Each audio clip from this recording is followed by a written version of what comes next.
failing to eradicate Hamas as the leaders of the Gaza Strip, the signal that it would send from the perspective of our enemies around our borders and beyond our borders would be catastrophic in terms of the long-term implications and even the near-term implications toward Israel and its security and towards the safety of people, individuals like the children you are raising in Israel. I want to talk about it from a different perspective.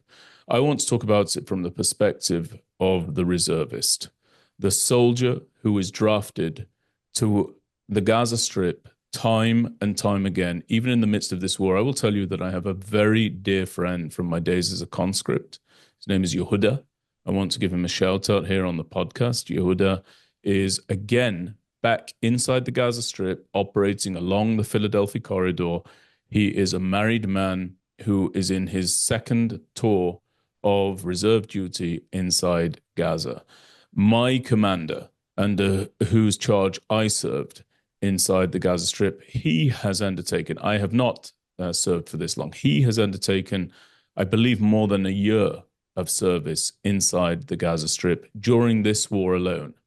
Now, in my view, no government has the right, and I will say it as strongly as that, has the right to charge its reservists with the responsibility and the challenge of leaving their homes, their businesses, their spouses, their families for such protracted periods of time without rewarding or meeting that level of service and sacrifice with a determined strategy that is implemented that ends with the eradication of the enemy against whom, and in order to fight, these reservists have been plucked from their day-to-day lives as civilians.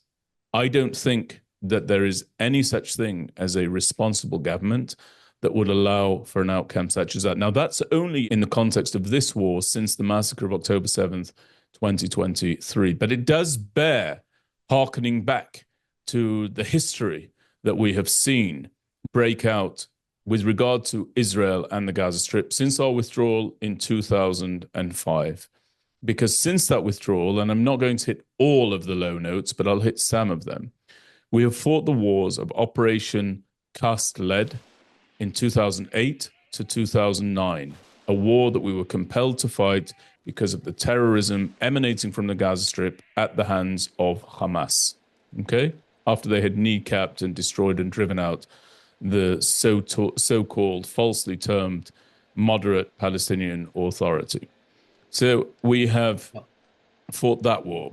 We fought the war of Operation Pillar of Defense in 2012. We fought the war of Operation Protective Edge in 2014. We fought major operations in the intervening years between 2014 and October the 7th, 2023. And on each of those occasions, tens of thousands of Israelis were taken out of their homes in order to mass on the border with the Gaza Strip. I believe, and please correct me if I'm wrong, but I believe in the case of Operation Protective Edge in 2014, 100,000 to 120,000 reservists were taken out of their homes.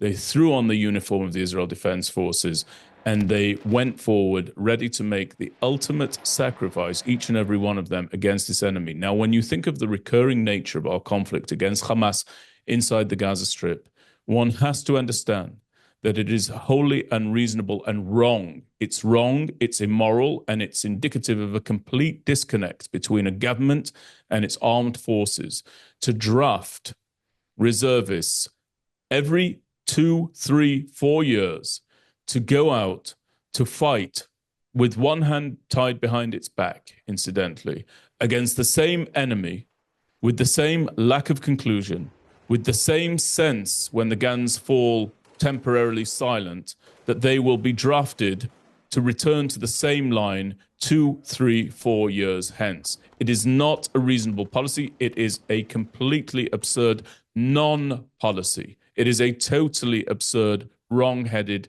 non-strategy. And we have tried everything, including that non-strategy, including enriching Hamas by way of Qatari cash that should never have been viewed as a reasonable policy, in my opinion. Never should that have been permitted. And having tried these policies, these notions of controlling Hamas, deterring Hamas, intimidating Hamas, flexing our proverbial muscles as a military fighting force on the border, but not really going after the territory that you are correctly advocating that we should now hold.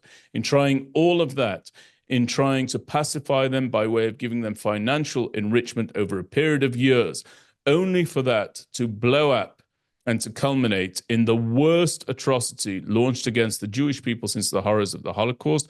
Having done all of that, it is now high time that the service men and women of the Israel Defense Forces, who are our doctors, who are our teachers, who are our grocery store owners, our plumbers, our decorators, our electricians, but most importantly, our husbands, wives, mothers, fathers, brothers, and sisters, they have to be assured that if they are to be called to the line, they are called to that line in order to finish this enemy. And nothing short of that, in my opinion, is reasonable. And anybody who says, as we hear in the news commentary in Israel, on a near daily basis, oftentimes several times a day, that we need to stop the war because we can restart the war again at a time of our choosing, is utterly disconnected from the human toll that this cycle into which we have allowed ourselves to be drawn, that this cycle extracts and exacts upon the people of Israel. Now, of course, every single person wants the hostages home. Everybody does. I have not met the reservist who does not want the hostages home. I have not met the conscript who does not want the hostages home.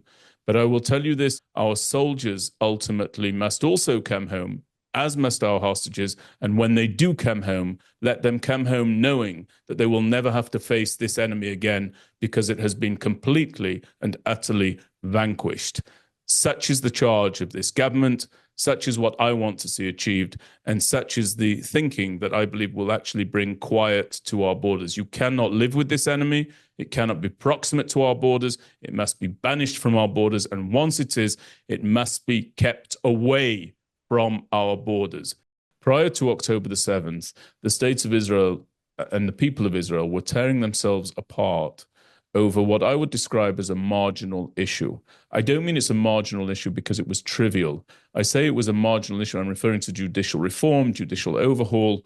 One can call it whatever one wishes to call it. But the vast majority of Israelis in their day-to-day lives did not feel on their flesh the composition or the powers or the limitations of powers or the unchecked powers of the Supreme Court of the State of Israel. It's simply not something with which an Israeli on a daily basis is having to grapple.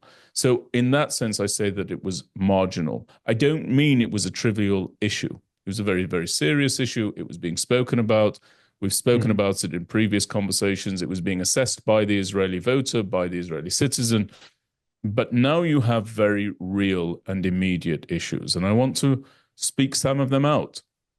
You have the 252 hostages that were taken into the Gaza Strip and their family members, not just their immediate family members, but there's second circle and the third circle and the fourth circle of family members whose lives have been utterly changed as a consequence of that horrific act, the abduction of their loved ones.